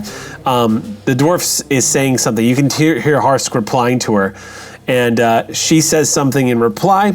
One of the other bandits moves over to the dwarf and grabs him by the bottom of his head, pulls his head back, and she, using the haft of the axe, smashes him in the face. No one messes with our dwarf but us. Smashes him in the face again, and then smashes him in the face again. He's an unpleasant fellow, but he does not deserve this. Let's go. He slumps over to the ground. As he hits the ground, she breaks out laughing, starting to make some comment about how funny it is to watch a big bulbous nose on a dwarf splatter like that. As y'all start charging, are you just gonna charge into We the... charge. Okay, you guys come exploding out of the woods? All right, so... I'm stealthing. I don't know about you, but I'm charging. It's going to be easy to stealth because erupting from the tree line on the other side over by the cart, just across the shallow end of this river, is a fighter in full plate mail armor with 2 swords comes barreling out. Ah! He comes charging out. What is everybody else doing? I'm gonna throw one of my my alchemist flasks. You're going to need to get closer to do that. Oh, is it super close? I'm sorry, I didn't even ask how far away we are. So you guys are probably, from the riverbank to, from the tree line to the riverbank, it's about, looks like it's about 15 feet. But then from that tree line to where they are, it's another 25 to 30 feet. I'm gonna hold on to one of my alchemist flasks and charge right along. Okay, you pull out this alchemist flask. You put And your my thumb next to the side of it, draw your scimitar. You're rushing in. What are you doing? I have 1 more scroll of mage armor. I'm going to get that back up onto me. And one can always glare from a distance. What are you doing, stealthy kid? I'm going up right behind the cart, and I'm getting ready to extinguish anyone that tries to run away. Okay. So as all of this is happening, everyone's getting ready for their action. You come charging out, screaming. All the thieves, you can see the bandits just look up like deer who have spotted a hunter. They all just kind of shoot up, and there's a shouting noise. The woman who you presume is the bandit leader who's been spoken about, spotting you, quickly, with blazing speed, reaches into a back and pulls out what looks like a hand crossbow and levels it to the dwarf as you're charging out. And just as it looked like she's about to fire, she's staring right at you, making eye contact with a grin on her face as she's about to pull the trigger. From behind her, erupting from the tree line, you see, standing at a towering 11 feet, is a troll. Charging into the campsite, lunging towards her. She slowly looks back as this thing is lunging at, and you watch Harsk look up with a big grin on his face as he starts leaning back, and that is where we have to leave off. And that is our session for the day. Thank you. You're welcome. Yeah, it's good to play some Pathfinder again. Ooh. Yeah. This is my first Pathfinder. This is your first Pathfinder? Yeah. Same here, first Pathfinder. Yeah. Good stuff, man. Good stuff. There's a reason why this game is so damn popular. It has been popular for a long time. All right, that's our game for today. That's our one shot. Thank you so much for playing with me, you guys. It's been a while since I've run fantasy, so I was really excited to finally do this. This has been our Pathfinder one shot for Kingmaker. If you guys liked what y'all saw, definitely check this out. Crowdfunding has begun, and you can find it at Game On Tabletop or at kingmakercampaign.com. Definitely check that out. And don't forget, they also have a 5th edition conversion that takes the bestiary from Pathfinder, moves it into the 5th edition rule set. So if you've liked what you've seen here, definitely check that stuff out. Thank you so much for watching, everybody. We'll catch you next time. Stay whimsical.